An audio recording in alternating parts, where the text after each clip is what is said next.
Tu sais, aujourd'hui, les blanchisseurs d'argent, ceux qui transforment de l'argent gagné illégalement en argent propre, n'ont plus besoin de se cacher dans des ruelles sombres avec des cagoules. Maintenant, les meilleurs endroits pour cacher de l'argent sale sont en plein jour, sous nos yeux.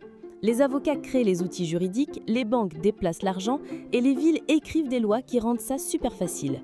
En gros, l'argent est gagné illégalement, mais protégé légalement. Dans cette vidéo, on va voir les ingrédients nécessaires pour transformer l'argent sale en argent propre. Comment les capitales de l'argent sale ont évolué au fil du temps, où les ultra-riches cachent leur argent aujourd'hui. Bienvenue sur Luxéo, l'endroit où les futurs milliardaires viennent chercher dans l'inspiration. Avant de commencer, il faut comprendre un truc. Tout l'argent sale n'est pas pareil. On peut le classer en 4 grands niveaux. Numéro 4, l'argent sale de col blanc. Ça vient de fraude, de corruption, de délit d'initié, de manipulation de marché, de détournement de fonds ou encore d'évasion fiscale. Souvent, ce sont des cadres, des politiciens ou des pros bien placés qui font ça. Imagine des grosses entreprises comme Apple, Alphabet ou Microsoft qui déplacent leurs revenus grâce à des montages en Irlande ou aux Pays-Bas pour payer moins d'impôts. Numéro 3, l'argent sale commercial. Ici, l'entreprise a l'air normale, mais ses profits viennent d'activités louches, surfacturation, fausses factures, exploitation de travailleurs, extraction illégale de ressources, corruption pour décrocher des contrats publics. Elles utilisent des sociétés écrans et ça mélange souvent secteur privé et pouvoir public. On retrouve ça dans la construction, la logistique, les mines ou la pêche. Numéro 2, la corruption d'État. Toujours illégale, mais protégée par le pouvoir. Ça peut être la kleptocratie, le vol de richesses nationales ou des accords truqués.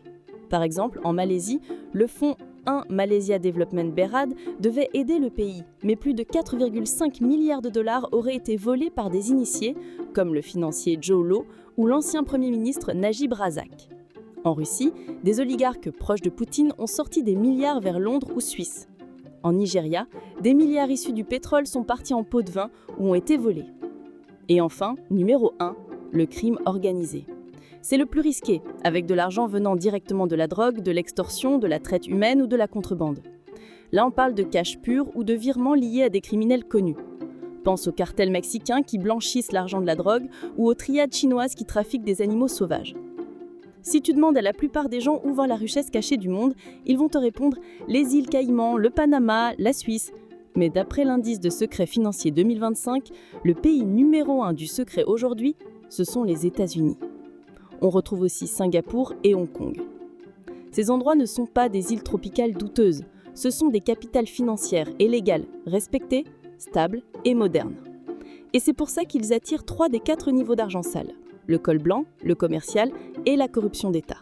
L'économiste Gabriel Zucman estime qu'environ 7,5 milliards de dollars de richesses personnelles sont détenues offshore. Cela représente environ 8% de toute la richesse financière mondiale des ménages. Rien qu'aux États-Unis, le fisc estime que l'évasion fiscale offshore coûte 100 milliards de dollars par an et que le 1% le plus riche est responsable de presque 80% de ce manque à gagner. L'OCDE, elle voit encore plus grand. 11,3 milliards de dollars cachés dans des trusts, sociétés écrans et comptes secrets répartis dans plus de 80 millions de structures à travers le monde. Au niveau col blanc, on parle de multinationales et de grosses fortunes qui utilisent des stratégies légales mais moralement discutables pour réduire leurs impôts. Jusqu'en 2016, beaucoup pensaient encore que les paradis fiscaux ultimes étaient des îles tropicales. Puis sont arrivés les Panama Papers. Ces documents ont révélé que le Panama n'était que la porte d'entrée et que la destination finale de l'argent se trouvait dans de grandes capitales financières.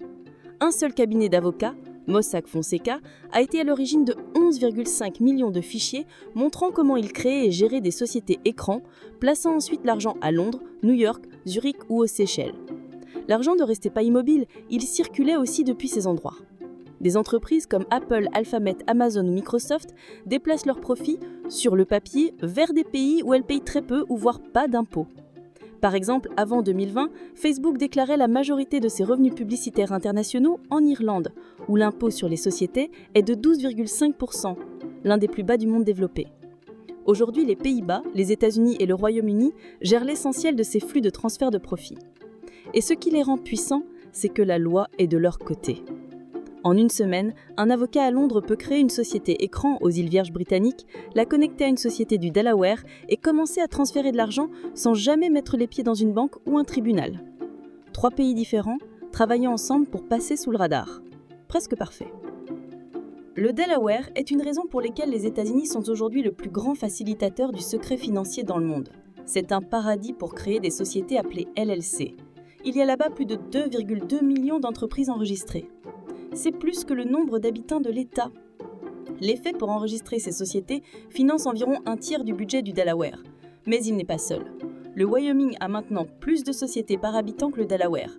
Et le Nevada propose la même discrétion à un tarif encore plus bas. Pour blanchir ton argent, tu as besoin de un moyen ultra rapide et pas cher pour créer une société sans aucun contrôle. D'un registre des propriétaires qui n'est pas public, pour que personne, même pas le gouvernement, ne sache qui est derrière. D'un système juridique solide, capable de bloquer les demandes étrangères d'informations. D'un accès à des actifs de luxe, comme des appartements, des œuvres d'art ou des yachts, pour transformer l'argent douteux en biens qui paraissent légitimes. Et enfin, de banques et d'avocats spécialisés dans les montages complexes. Le Delaware, le Wyoming et le Nevada cochent toutes ces cases. Anonymat, faible fiscalité, création rapide et peu coûteuse, presque aucune obligation de déclaration et protection des actifs. Le blanchiment d'argent au niveau commercial a besoin du même combo. Un système qui a l'air légal, mais qui permet de rester anonyme. Et là-dessus, Londres et Dubaï sont les champions. À Londres, une société écran avec un propriétaire caché, souvent enregistré aux îles Vierges britanniques, peut acheter de l'immobilier, décrocher des contrats publics ou investir dans des entreprises locales. Résultat, l'argent sale devient des actifs propres sans que personne ne sache qui a vraiment acheté. Plus de la moitié des maisons dans les quartiers les plus riches de Londres sont vides. Depuis 2016, plus de 11 milliards de livres en argent douteux sont entrés dans l'immobilier britannique et plus de la moitié est passée par des sociétés enregistrées dans les territoires outre-mer britanniques. Les îles Vierges britanniques à elles seules représentent 90% de ce flux.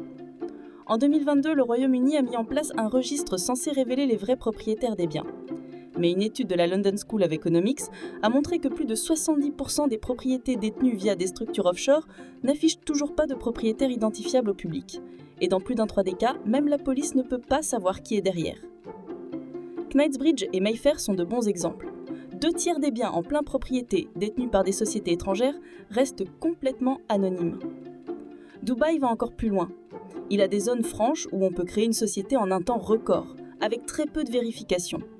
Et là-bas, l'immobilier de luxe ou l'or se déplace facilement et sont très difficiles à tracer. Depuis 2020, le programme de Golden Visa des Émirats a attiré plus de 80 000 grosses fortunes. En 2024, un rapport a qualifié Dubaï de plus grand marché noir mondial de l'or et l'un des plus gros centres de blanchiment d'argent du monde. L'or peut y entrer sans contrôle et ressortir avec de nouveaux papiers, devenant immédiatement de l'argent liquide. Rien qu'au premier trimestre 2024, Dubaï a vu 105 ventes immobilières à plus de 10 millions, plus que New York et Palm Beach réunis. Les prix des villas de luxe ont augmenté de 147% en 5 ans. Même quand l'Union européenne a classé les Émirats parmi les zones à haut risque en 2025, l'argent a continué à affluer. Quand l'argent vient directement des budgets publics ou des ressources naturelles d'un pays, il faut des capitales encore plus prestigieuses pour que ça paraisse légitime. Et là on retrouve Londres, mais aussi New York et Zurich. Prenons l'exemple du scandale malaisien AMDB. Des centaines de millions de dollars détournés servirent à acheter des appartements de luxe à New York, des œuvres d'art en Suisse et même à financer des films hollywoodiens comme Le Loup de Wall Street.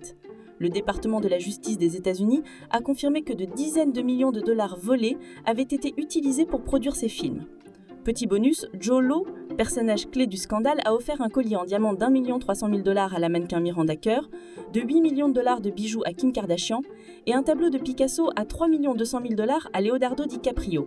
Les oligarques russes, eux, préfèrent l'immobilier londonien, Mayfair, Kensington, mais jamais à leur nom. Idem pour les revenus pétroliers détournés du Nigeria.